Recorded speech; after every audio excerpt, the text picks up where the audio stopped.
to the Soundance Festival Artist Talks. My name is Beatrix Joyce. I'm a performance artist and dance writer based in Berlin. And today I'm joined by the artists of the piece Forgot to Remember, Remember to Forget. So before I dive into my questions, please go ahead and introduce yourselves. My name is Ruben Reniers. I'm a choreography dancer and living since 10 years now in Berlin, and yeah, we're working together. My name is Evelyn Saylor. I'm a composer and a musician and a singer, and I teach things related to music and electronic music.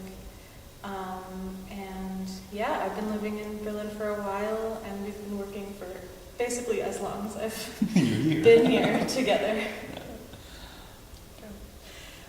So when I watched the work, I was really immediately struck by the name that you gave it, like Performance for Dance and Loudspeaker Orchestra. So as I understood, it's a documentation of the piece that you brought to the Academic Kunst, is that right? Yeah. And I was really wondering, what is a loudspeaker orchestra? Well, yeah, a loudspeaker orchestra is a collection of speakers of different shapes and sizes, and some of them are really strange, like pieces of junk with transducers, little motors on them. And they're placed around the audience, so it has this spatial aspect, but then also because each speaker has a really different shape, basically, they all color the sound in a really particular way. And an important aspect of working with the loudspeaker orchestra is that the artist or the musician will play it like sort of the way that a conductor conducts an orchestra, and there are different sections. The artist, in this case me, in the Academie der Künste, would be behind a mixer with lots of faders, and you play the orchestra. So you basically have more or less the same audio going through all of the speakers, but you change the color of the sound and also where everything's coming from over time by playing these faders. And it's super fun to do. Yeah, are you doing that live? Is it improvised? So are you using like Ruben's, in this particular case, are you using Ruben's movement and his choreography to inform like your decisions also? It's not improvised. We had a rehearsal period where we pretty much set what was going to happen. But that is a live element. That's something that I was playing live in the Academie der Künste. And unfortunately, with the corona pandemic, it wasn't really possible to bring them here. But also, you really need to be there in the room to understand what it's about, the loudspeaker orchestra, because it's really about being situated in a space with all these different kinds of instruments and speakers all around you, and picking up where they're coming from and these different qualities of sound. Hearing the metal vibrating, for instance, or the snare drum vibrating versus like a normal speaker membrane vibrating. And so since we're doing a film version, we decided to just go with that format, the film format. And so the sounds that you heard on the film are the live recording from the Academie der Künste performance. So you're hearing the sounds of the speakers, but it's a recording from some months ago. And yeah, because of this corona period we are in now, it was for us also hard. First of all, it was for us also we were very skeptical about the whole format also then, how to do it then live or not live or streaming or online. And the main target for us was then also we used it as an experiment actually. So we had the tools, we had the music, we had the choreography, we had the intentions, we had the whole ideas. And how could we bring this all together and without losing the core of the idea, but like take that even a step further in a video format or in a film actually. So that was a completely different work then at the end. Yeah. But I'm really quite curious because I can imagine that the sound you wouldn't have the same experience, like you're saying. You know, to be immersive is very different than watching it on film. But what I noticed is that the space is very kind of lively because you're going through you're moving through different spaces. Mm-hmm. Were you doing that already in Academie der Künste during the performance, or is that something that you kind of choreographed with the documentation? No, it actually we went like a whole. We went where like the audience were sitting in the middle, and I went actually around them. Right. So then during this performance, so it was also not the whole classical way of like frontal theater performance. It was also for them also because we had all the loudspeakers around them.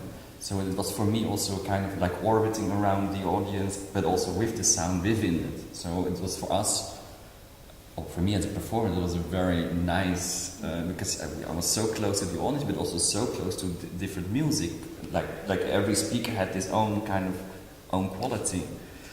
And yeah, unfortunately we cannot really do that on the film because it's, everybody has only headphones and a little screen to see it. But at least we try to adapt the different spaces and to bring this idea further and on a different level. And in terms of movement, so the sound is perhaps, like you say, more set, or you came to a certain kind of score.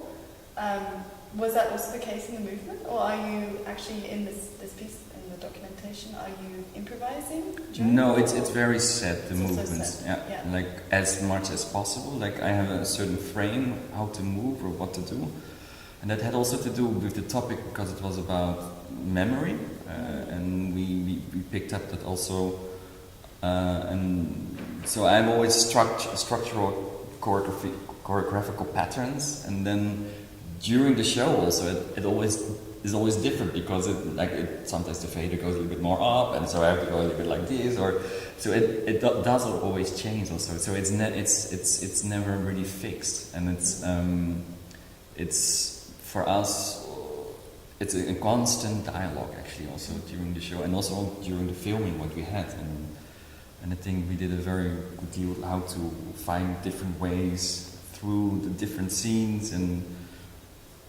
yeah, I'm curious what the people think about it also. And me also.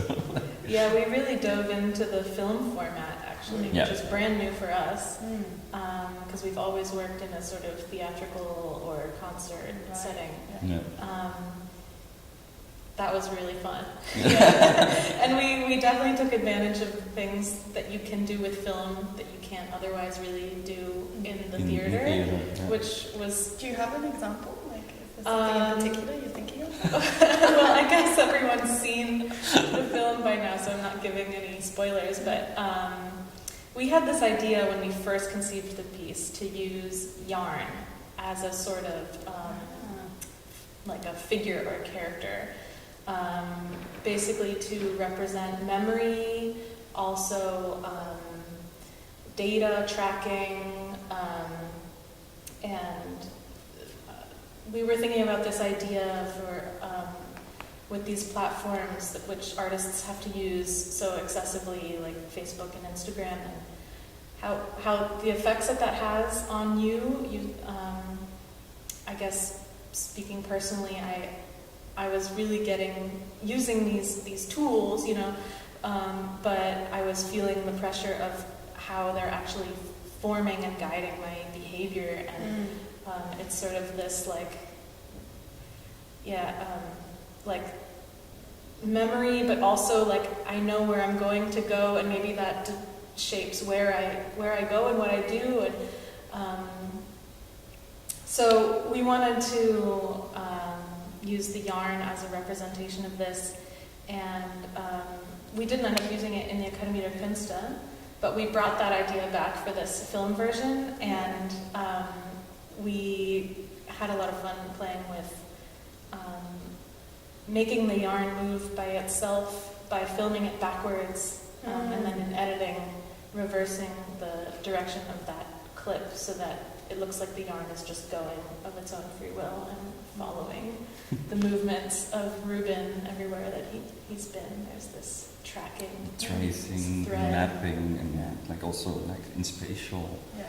forms. And yeah, I think that was a And adding to there's the also a moment, concept. if I remember correctly, where your movement is also kind of like tracing this Yeah. string. I already thought, oh, that seems like a kind of string, and I already Yeah, it like in So the was that performance, it part should of have it? been there.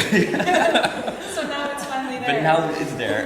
So you would have used the yarn physically? Yeah, like 1 week before we were not allowed to use it, so we had to kind of come up with a completely different way of using it. Okay, because I found that it really symbolic and like really quite poetic, that you were essentially miming. Yeah, This kind of, for me, it was really like this measuring out yeah, of the space first, and then kind of winding it around your body and kind of making it more like embodied somehow. The Yeah. experience of the string. So it's funny for me to hear that you were kind of maybe missing this prop, when actually for me that was a Was very already powerful, there, it was yeah. a very powerful moment to not have the prop, to be able to imagine the prop. Yeah. Well, the Yeah. prop is back in. she's back. Yeah. She's back. Yeah.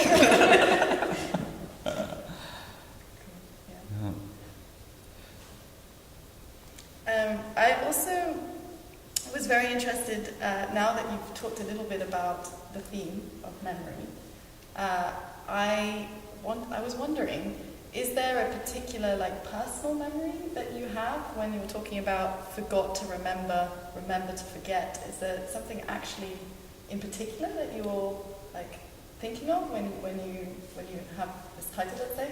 Or is it more kind of general, or yeah, what is it exactly that you're thinking Well, of? yeah, for me it was a very personal thing, because my dad suffered 4 years ago with diagnosis of Alzheimer, and he was very young.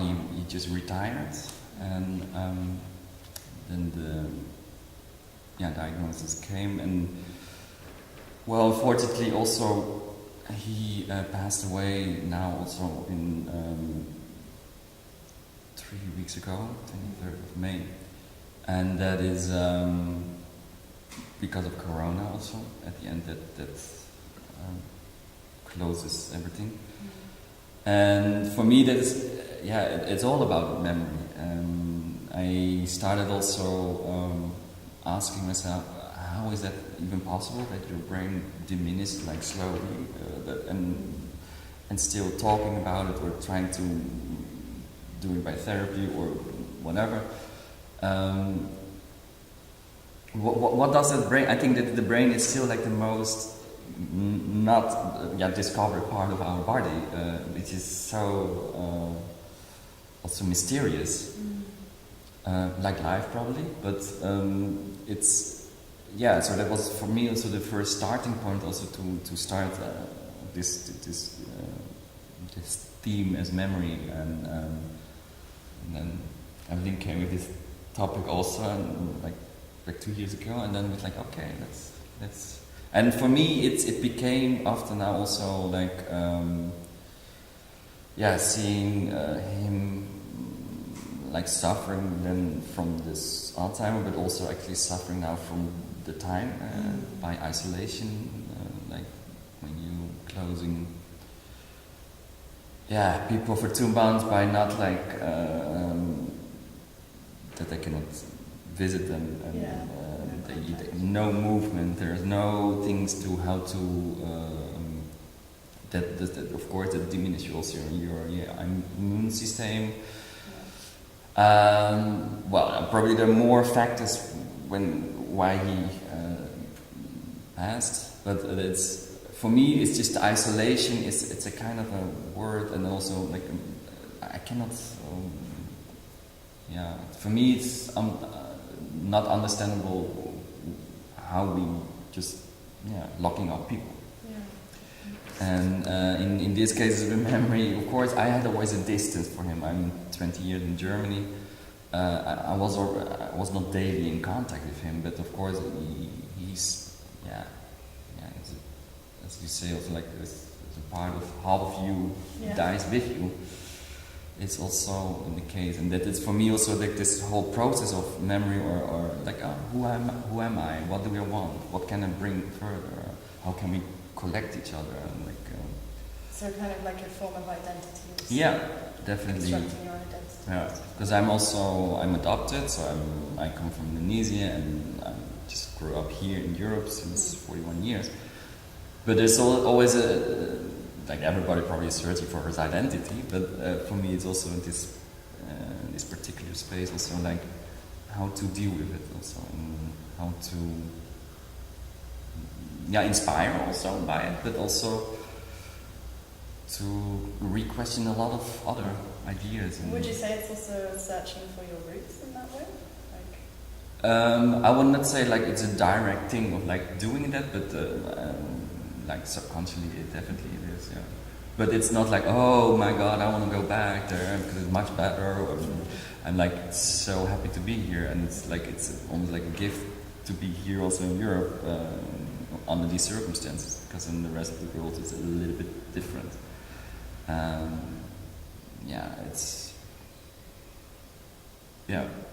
For me it's and then in this case also just to reinvent our own concept also. It's always alive, it's always a movement, it has to continue, and it has to in our part as artists also, that's our only thing that we can do and we should do also. And I cannot go to an office and just try to do some mathematic things. I'm not really suitable to do that, and I just have to think about things and then recreate them. And fortunately we had a great team also, Jo and Evelyn, Maya, Nelly, to do this, and I'm very grateful to do this. Yeah, it sounds like a very deep process with many different layers then. Yeah. I mean, we were shooting it at the 1st, 2nd of June, and 1 week, 5 days, buried my dad. But also that was exactly also what he would have seen. Like he was like, you have to do your job, you can do your job as best as possible, you have to do that also. And there's no way back not to do that. And I think I learned a lot from my dad from that, just to continue also when the odds are not always in your favor. Right. Yeah. I'm wondering whether, like, one of the things that I noticed, which was quite striking for me, was that in the beginning you were facing the back, and then kind of halfway through at some point you switch and you have a frontal facing. I'm wondering whether that was a deliberate choice, or whether that was also this kind of contrast between remembering and forgetting maybe. I don't know, I was drawing parallels between that, but I would like to hear from you whether that. I mean, that was a very, very conscious choice to do that also, because also facial recognition is like the one that you can recognize, or we're so focused to at least remember that face, because you might see it again, but the back or something else, or a certain image or a certain body movement is sometimes even that was for me also the discourse also for the body, like how much can we how much can I remember of my own body by movements or by certain movements, and then how does it trigger by the music, how does it trigger by the environment or the yard, and that is for me a very nice inspiration to do it. And the face is it's obvious there because it's always so frontal, like hi, here. Do you think, I'm wondering that did you reflect that also in the music, do you think, or was there some kind of shift for you also, or in different places maybe? Yeah, so we were working with a form, basically we're following this main character who at the beginning is being observed and tracked, but it is unaware of that. Right. And the audience among others, are the observers. And then there's a point at which he sees his observers and becomes aware that he's being observed. And then the next, maybe final, maybe not, step is to sort of grab that. And that's the point at which he takes the thread. The thread isn't just following him anymore, but he grabs it, he places it, and then he not only places it around him, but he wraps himself up with it. But then I guess you can say there's still another step after that where he knows that he's wrapped up, but he still decides to just go outside and just go forwards and stop looking at it, stop worrying about it. But he knows it's always coming from, it's always following him. And I guess maybe this is another, we have lots of different experiences and levels that each of us are relating to with this piece. And that would be one more level, is like, for me, this remember to forget is, in a certain way. If you're too wrapped up with being aware that everything is being remembered forever, every single post, you drive yourself crazy. Not only because you can't make mistakes, but you start to behave in the specific way that is dictated by those platforms, and you're sort of preforming your memories and then creating them so that they get archived. And this was a topic that I was really sort of dealing with. And if you keep worrying about that, you go crazy. So remembering to forget, at a certain point, you just have to say, it's there. It's there. We've done what we can. Capacity also, kind of technological, like data-driven. Yeah, exactly. So your question about the music. So there are these sections of the music that correspond with these sort of dramaturgical sections of the piece. And I think probably the most concrete, recognizable sound, maybe people don't recognize it, but there's the sound of typing on your phone. I noticed that. I did, It's very rhythmic. Which then turns into this sort of, it builds and builds and builds, and I guess the viewer, in this case with the film, has to sort of imagine that there's a spatial, it's swarming around as well when you're sitting there in the room and with the loudspeaker orchestra. But we were also dealing with these sounds of like breaking and scraping, this sort of like fragile, on the edge kinds of sounds. And then also with this little peeping sound that's it's a recording that I made in Vermont of these amazing frogs, and then I processed it a lot, so it doesn't sound like frogs anymore. But it's this little sound that sort of represents maybe the figure or the character of the yarn.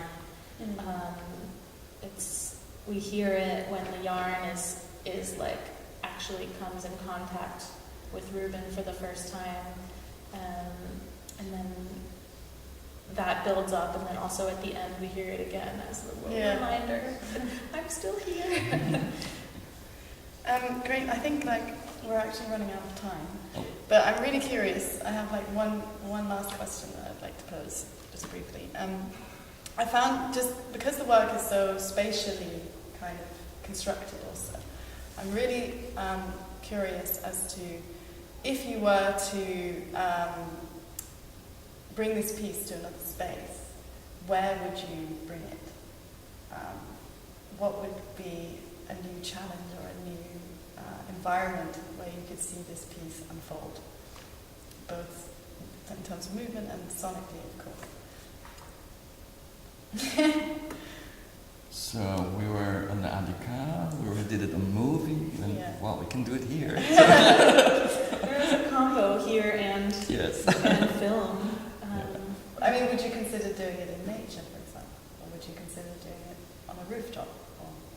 I think that for me there are no limitations for that. And no, seriously, because also I mean I'm also very as a choreographer I'm also very interested in different spaces. Like we were performing last week or 2 weeks ago in Monopol in Reinickendorf, which is an old distillery factory, and okay, dancing on concrete and yes.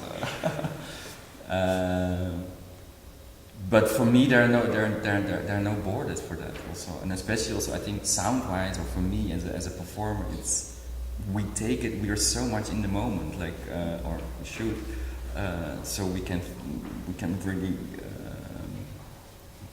really connect it with the audience. And I don't say it's always adaptable to everything. There's always a limitation, of course, but. Concert house, I don't know. Also, like, there's a variety of possibilities. For me, it's sort of the other way around, because every time that we've done this piece, it's been adapted for that space. Right. It's like always been very site-specific. Exactly, yeah. And I feel like the life of this piece is more like, here's a place. Yeah. How can you do it in this place, rather than like picking and choosing? Right. But yeah, it can definitely go anywhere, and it would always be a different piece. Yeah. Great. Well, I look forward to seeing it in new spaces. Yeah, definitely. We also. Thank you so much for joining me for this talk. It's been really great to get Thank you for inviting us. an insight into the process. Thank you. Thank you.